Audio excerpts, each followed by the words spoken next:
నమస్తే, welcome to Sakshi exclusive. Hi friends. ఇంతకాలం ప్రపంచాన్ని వణికించిన ఆ మహమ్మారి ఇప్పుడు ఊహించిన విధంగా ఆఖరి సరిహద్దును కూడా దాటేసింది.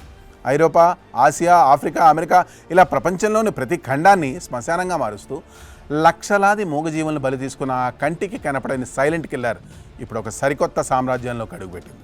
నిన్నటి వరకు సురక్షితంగా ఉందనుకున్న ఆ ప్రాంతం ఒక్కసారిగా వణికిపోతోంది. ప్రపంచమంతా ఈ ఘటనపై బిక్కుబిక్కుమంటోంది. ఆ వివరాలు ఈ వీడియోలో మీకోసం. వీడియో అయితే ఎక్కడ స్కిప్ అవ్వకుండా చూడండి. కథ ప్రారంభమయ్యేది జూన్ 2026లో ఆస్ట్రేలియాలోని పశ్చిమ తీరంలో ఉన్న అత్యంత మారుమూల కోస్తా ప్రాంతమైన కేప్ గ్రాండ్ నేషనల్ పార్క్ బీచ్లో.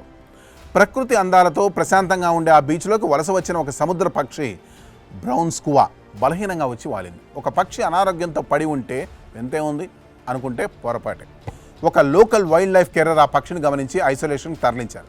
కానీ ఆ రాత్రికి ఆ పక్షి వెలవెల్లాడుతూ ప్రాణాలు విడిచింది. సరిగ్గా అదే సమయంలో అదే బీచ్లో మరొక పెద్ద పక్షి జైంట్ పెట్రల్ కూడా అదే వింత లక్షణాలతో కొట్టుకుంటూ కనిపించింది.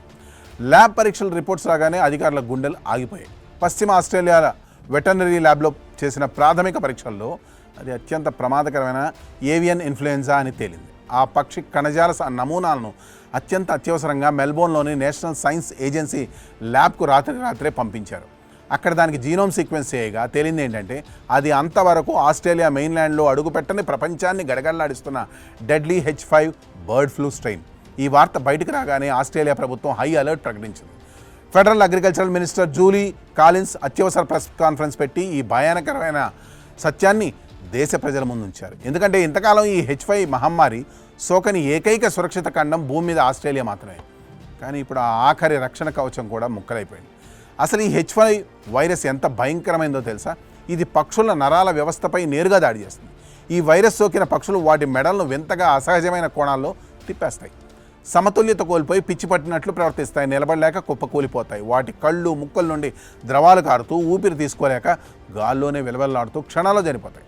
కోళ్ల ఫారాలు, అడవి పక్షుల కాలనీలను ఇది కేవలం కొద్ది రోజుల్లోనే శ్మశానాలుగా మార్చగలదు.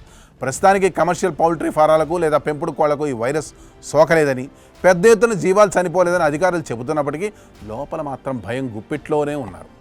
ఎందుకంటే ఆస్ట్రేలియాకు మాత్రమే సొంతమైన ఎన్నో అరుదైన తీర ప్రాంత పక్షులు, సముద్ర సింహాలు ఈ వైరస్ వేగానికి పూర్తిగా అంతరించిపోయే ప్రమాదం పొంచి ఉందని శాస్త్రవేత్తలు తీవ్ర ఆందోళన వ్యక్తం చేస్తున్నారు. ఈ పరిస్థితి తీవ్రతను బట్టి జాతీయ అత్యవసర రెస్పాన్స్ టీంను రంగంలోకి దించారు. ప్రజలకు ప్రభుత్వం గట్టి హెచ్చరికలు కూడా జారీ చేసింది. బీచ్లకు, అడవులకు వెళ్లే పర్యాటకులు ఎవరైనా సరే వింతగా ప్రవర్తిస్తున్నా లేదా చనిపోయిన పక్షులను, జంతువులను పొర్రపాటును కూడా తాకొద్దని, కేవలం దూరం నుండి ఫోటోలు లేదా వీడియోలు తీసి వెంటనే ఆన్లైన్ పోర్టల్లో రిపోర్ట్ చేయాలని ఆదేశించారు. ప్రస్తుతానికైతే మనుషులకు ఈ వైరస్ సోకే ప్రమాదం చాలా తక్కువగా ఉన్నప్పటికీ ఈ డెడ్లీ H5 రూపాంతరం చెందితే పరిస్థితి ఏంటనేది ఊహించుకుంటేనే వెన్నులో వణుకు పుడుతుంది.